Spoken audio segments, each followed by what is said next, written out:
मृदा अपरदन और संरक्षण। मृदा के कटाव और उसके बहाव की क्रिया को मृदा अपरदन कहा जाता है। मृदा के बनने और अपरदन की क्रियाएं आमतौर पर साथ साथ चलती हैं और दोनों में संतुलन होता है, परंतु मानवीय क्रियाओं जैसे वनोन्मूलन, अति पशुचारण, निर्माण और खनन इत्यादि से कई बार यह संतुलन भंग हो जाता है तथा प्राकृतिक तत्व जैसे पवन, हिमनदी और जल मृदा अपरदन करते हैं। बहता जल मृतिका युक्त मृदाओं को काटते हुए गहरी वाहिकाएं बनाता है जिन्हें अवनालिकाएं कहते हैं।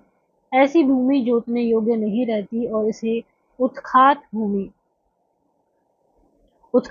कहते हैं। तो बहता जल जो होता है वो मृतिका युक्त मृदाओं को काटते हुए गहरी वाहिकाएं बनाता है, उनको क्या कहते हैं? अवनलिकाएं। और ऐसी भूमि को जोतने योग्य नहीं रहती, इसलिए इसको उत्खात भूमि कहा जाता है। तो ये है, इस तरह से अवनालिका अपरदन हो जाता है इसमें। तो इसको क्या बोल देते हैं हम? ये अपरदन हो रहा है तो बैडलैंड कहते हैं इसको। चंबल बेसिन जो है उसमें ऐसी भूमि को खड्ड रवैन भूमि कहा जाता है। कई बार जल विस्तृत क्षेत्र को ढके हुए ढाल के साथ नीचे की ओर बहता है। ऐसी स्थिति में इस क्षेत्र की ऊपरी मृदा घुलकर जल के साथ बह जाती है और इसे क्या कहते हैं? चादर अपरदन, क्योंकि जो शीट है वो अपरदन हो रहा है तो शीट इरोजन इसको कहा जाता है।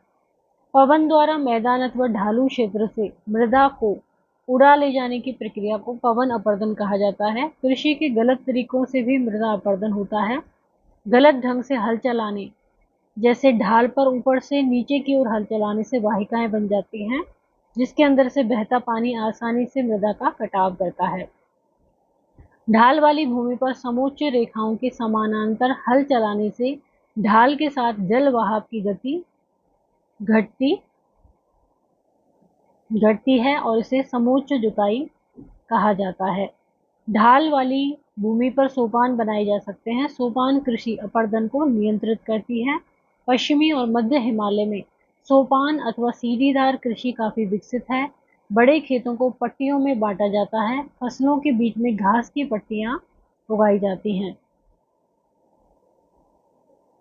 ये पवनों द्वारा जनित बल को कमजोर करती हैं। इस तरीके को पट्टी कृषि स्ट्रिप फार्मिंग कहते हैं। पेड़ों को कतारों में लगाकर रक्षक शेल्टर बेल्ट मेखला बनाना भी पवनों की गति कम करता है। इन रक्षक पट्टियों का पश्चिमी भारत में रेत के टीलों के स्थायीकरण में महत्वपूर्ण योगदान रहा है।